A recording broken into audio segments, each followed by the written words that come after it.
Welcome everyone. Today we learn about industrial sickness. Industrial sickness एक ऐसी condition है जहाँ पे कोई भी बिजनेस कॉन्टिन्यूसली लॉस इनकर कर रहा है और साथ ही साथ अनेबल है अपने फाइनेंशियल ऑब्लिगेशंस को कंप्लीट करने में। फाइनेंशियल ऑब्लिगेशंस क्या क्या है, जैसे कि repayment of loans, interest, wages and creditor payments. A unit is generally declared sick when it suffers losses for consecutive years and its net worth becomes negative। इसका मतलब ये है कि किसी भी इंडस्ट्री को सिक यानी बीमार हम तब कहेंगे जब वो लगातार लॉसेस इनकर कर रही है पिछले कुछ सालों से, और जो उसकी नेटवर्थ है वो निगेटिव में जा रही है। वो ना तो अपने फाइनेंशियल ऑब्लिगेशंस को मीट कर पा रही है और ना ही प्रॉफिट अर्न कर रही है। इंडस्ट्रियल सिकनेस के कुछ मेजर कॉजेज़ होते हैं। पहले हम देखते हैं उसमें internal causes. Firstly, poor management, lack of planning, ineffective supervision and wrong decisions create operational problem. अगर इंटरनल कॉजेज़ में पुअर मैनेजमेंट का मतलब है कि जो प्लानिंग होनी चाहिए वो उस लेवल पे नहीं है कि कोई भी ऑर्गेनाइजेशन प्रॉफिट अर्न कर सके।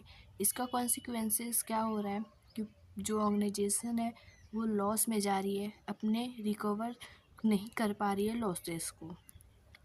लैक ऑफ फाइनेंस, उनके पास वित्त की कमी है।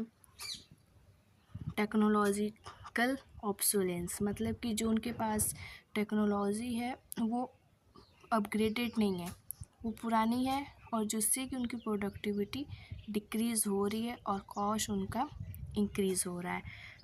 साथ ही साथ अब फोर्थ पे हम देखते हैं marketing problem, poor distribution system, low demand forecasting and weak branding causes loss. Marketing problems में मतलब है कि जो हम डिमांड है उसको मीट नहीं कर पा रहे हैं, उसको हम डिमांड क्या होगी इसको भी हम नहीं पता कर पा रहे हैं, जिसकी वजह से क्या हो रहा है कि हम इफ़ेक्टिवली प्रोडक्शन को अपने नहीं कर पा रहे हैं। प्रोडक्शन प्रॉब्लम्स में है low productivity, high wastage and labour issues contribute to sickness. अगर जब प्रोडक्टिविटी हमारी लो रहेगी तो वेस्टेज हमारे ज़्यादा रहेंगे और साथ ही साथ लेबर इशूज़ भी रहेगा। दूसरा है हमारा इंटरनल कॉजेज़ के बाद external causes, power shortage, unavailability of raw materials and transportation issue. Second है डिले इन गवर्नमेंट अप्रूवल्स और पॉलिसीज़। थर्ड है रिसेशन और डिक्लाइन इन डिमांड। फोर्थ है increase competition from domestic and foreign companies. Overall external causes ऐसे causes हैं जो कि बाहर के मार्केट पे डिपेंड करती है। जैसे जैसे मार्केटिंग इन्वायरमेंट चेंज होता रहता है वैसे वैसे ही हमें चेंजेस अप्लाई करनी होती हैं। और उसके साथ साथ हम गवर्नमेंट की पॉलिसीज़ भी हमारे ऑर्गेनाइजेशन पे बहुत वैल्यूएबल हैं। अगर उसमें डिले होगा तो हमारी ऑर्गेनाइजेशन उतने अच्छे से वर्क नहीं करेगी। Industrial sickness affects the economy by causing unemployment, wastage of resources, and burdening financial institutions. Therefore, early detection, proper diagnosis, and timely support are necessary to restore sickness industries.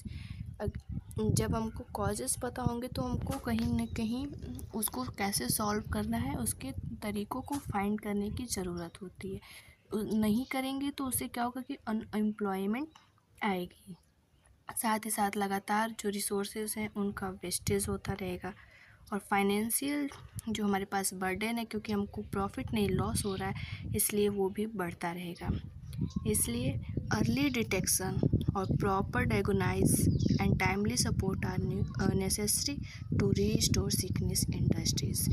अगर हम समय पे अपने प्रॉब्लम्स को detect कर लेंगे और कैसे उसको सॉल्व करना है ये भी पता कर लेंगे तो जो हमारी ऑर्गेनाइजेशन है वो एक टाइम पे लॉस ज़रूर बेयर कर रही है, बट धीरे धीरे वो इम्प्रूव करेगी और प्रॉफिट अर्न करेगी। Thank you.